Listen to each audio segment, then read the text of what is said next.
Team Puerto Rico is all ready to go for the 2023 World Baseball Classic.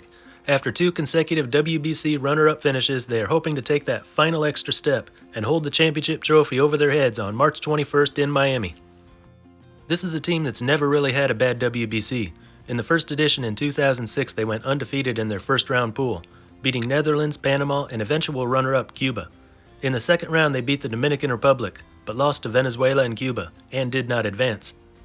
In 2009, they again were undefeated in first-round pool play, with a win over Panama and 2 wins over the Netherlands. They beat USA by 10 runs, lost to Venezuela, then in a rematch with USA lost a 9th-inning lead and just missed out on reaching the semifinals. In 2013, they made it out of the first round by defeating Venezuela and Spain. Their only loss was to eventual champion Dominican Republic. In the second round, they reversed their 2009 result, falling to USA early on, but winning the rematch. In the semifinals, they beat Japan, sending them home for the first time in a WBC. Then they lost 3-0 to Dominican Republic in the final to finish second.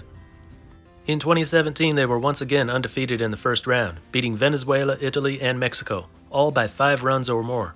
In the second round, they went unbeaten again, with wins over USA, Dominican Republic, and Venezuela. In the semis, they beat the Netherlands in extra innings to return to the finals, but their bid for an undefeated march through the tournament was denied, as they were beaten 8-0 by USA. They are one of only 2 countries to reach the WBC final twice. Their 20 wins rank second among WBC teams all time, one of only 3 teams to make it to the second round in every tournament. You can easily say they are the most successful team to never win a WBC title. They've done pretty well against the Dominican Republic, really well against Venezuela, and they win about half the time against USA, going 1-1 against them in each of the last 3 tournaments. The last 2 major non-WBC tournaments did not go well for Team Puerto Rico. In the 2019 Premier 12, they were winless in their group, falling to Japan, Taiwan, and Venezuela. They were also winless at the qualifier for the last Olympics. They lost to Dominican Republic and Nicaragua, but that team did not include any players from the Major League system. Not a very good representation of Puerto Rican baseball. They'll be placed in Pool D along with the Dominican Republic, Venezuela, Israel, and Nicaragua, nicknamed the Pool of Death. But given their record of success against the Dominican and Venezuelan teams, as well as their overall success in the WBC, they should feel up for the challenge.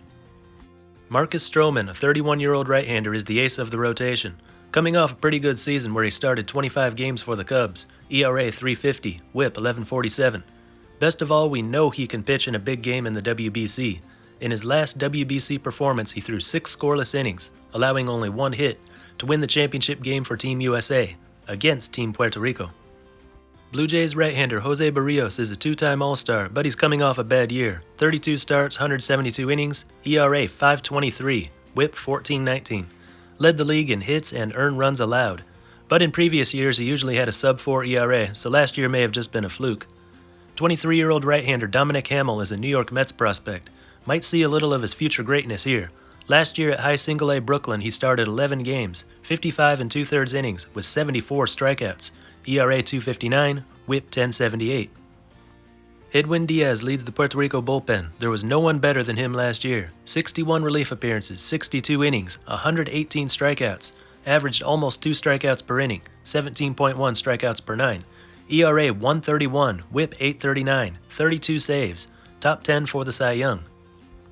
Rest of the bullpen looks pretty good too. 25-year-old lefty Giovanni Moran from the Twins, 31 games, 40 innings, 54 strikeouts, ERA .221, WHIP .1057.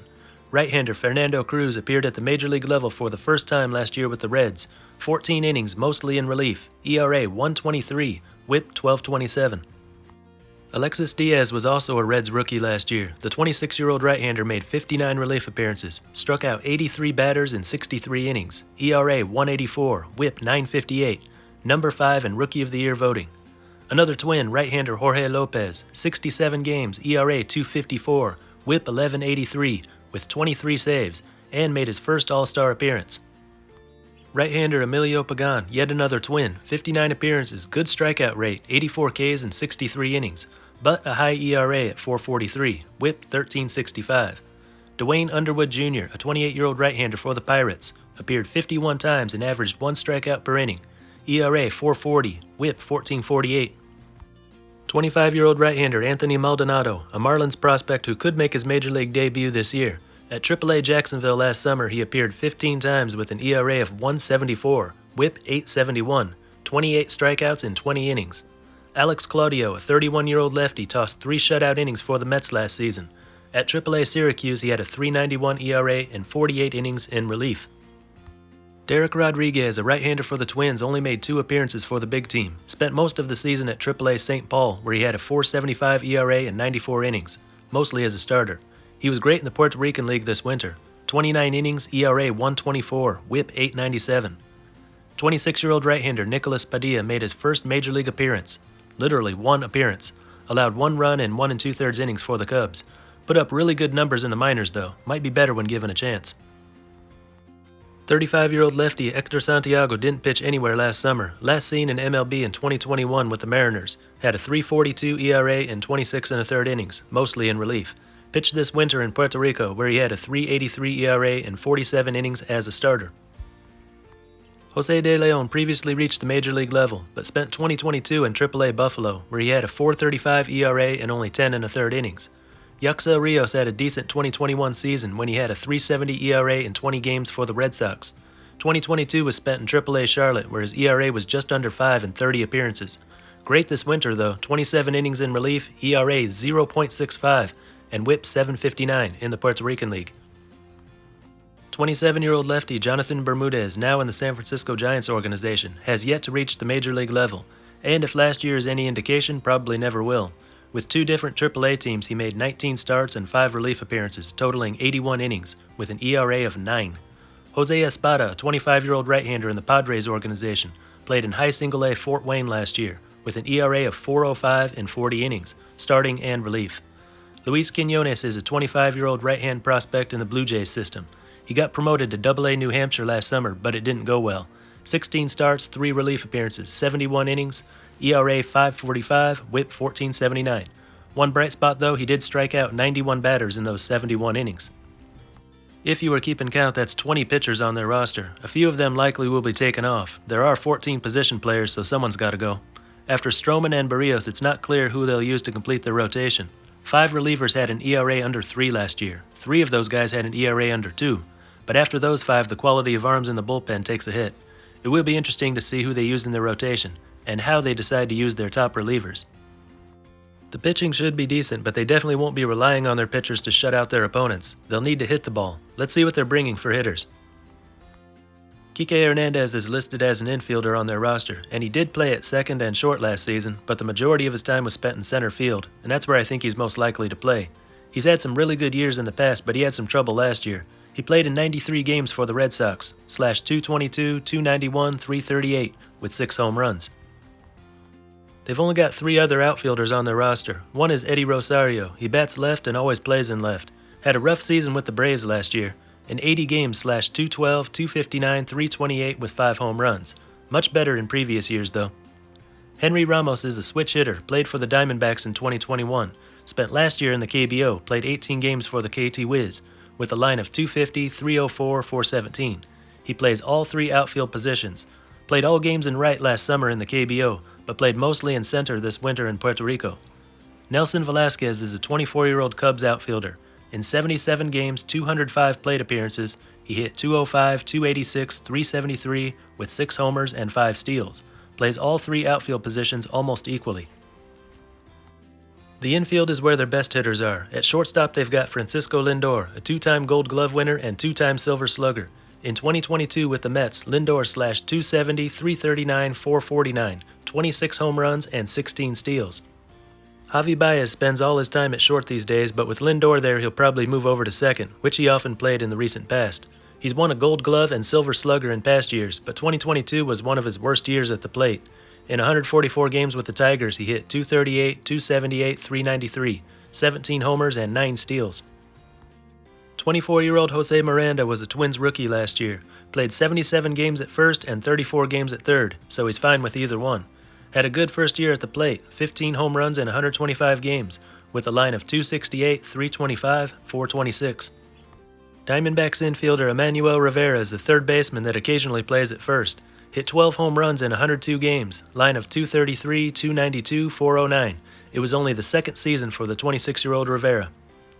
Edwin Diaz, the infielder, not the pitcher, is a 26-year-old Red Sox prospect. He plays all infield positions. Last year at AAA Sugarland of the Astros organization, he hit .227, .277, .373. He was one of the best power hitters in Puerto Rico this winter, hitting 8 home runs in 48 games, in what was mostly a pitcher's league.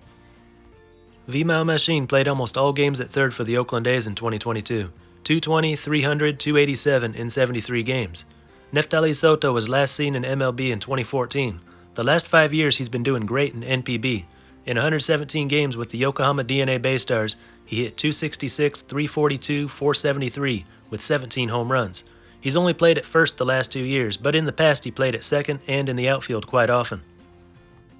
Behind the plate there's Twins catcher Christian Vasquez, a catcher most of the time but also played 9 games at first base last year. In 119 games, he hit .274, .315, .399 with 9 home runs. Astros catcher Martin Maldonado is a one-time Gold Glove winner, played every game at catcher last year. In 113 games, he hit 15 home runs, but other than that, his hitting numbers don't look so good. 186, 248, 352. One more catcher, 24-year-old MJ Melendez, a Kansas City Royals rookie last year. Played mostly at catcher but spent a lot of time in the outfield as well. 18 home runs in 129 games. Slash line .217, .313, .393. And perhaps the most important name of all, Yadier Molina. For the first time in WBC history, Molina will not be the catcher for Team Puerto Rico. But just as with every WBC before, he will be present, this time as manager. The recently retired Molina was a great on-the-field leader for this team, and everyone is anxious to see how that leadership translates into his new role as manager. So that's who they're bringing. Almost all of their players are active major leaguers. That fact alone puts them ahead of half the teams at the WBC. The few who aren't in MLB now are either ex-major league players or up-and-coming prospects. There are a few big names here like Lindor, Baez, Diaz, Stroman. But as you go down the list, the quality of players, both hitters and pitchers, takes a little bit of a dive. Measuring the players' recent production overall, you might mistakenly think this team can't hang with Dominican Republic or USA. That hasn't mattered in past WBCs. They've always looked inferior on paper, yet they've had no problem matching those teams on the field. Not sure what it is that makes this such a good team, but it would be a huge mistake to underestimate them. In Pool D, I'd put their chances of advancing at 50%. About 30% chance of going through the pool undefeated. That would be tough. They'd have to beat Dominican Republic and Venezuela, as well as avoid an upset by Israel or Nicaragua. Those two will be tough too. But avoiding an upset and beating at least either one of DR or Venezuela is something they can reasonably expect to do. Beyond the first round, 50-50. If this year's tournament is anything like their WBC history, 50-50 is definitely their number going up against USA. They famously beat Japan in their one meeting in the 2013 semifinals. It is hard to imagine this team going all the way in the later rounds when starting pitching becomes more important. Their rotation, whatever they settle on, is not going to be as impressive as what we see from Japan, Dominican Republic, or USA. But this team is known for overachieving in the WBC. Maybe they'll do it again. Anyway, that's just what I think. Let me know what you think down in the comments. That's all for this one, and until next time, this is Baseball International. See ya!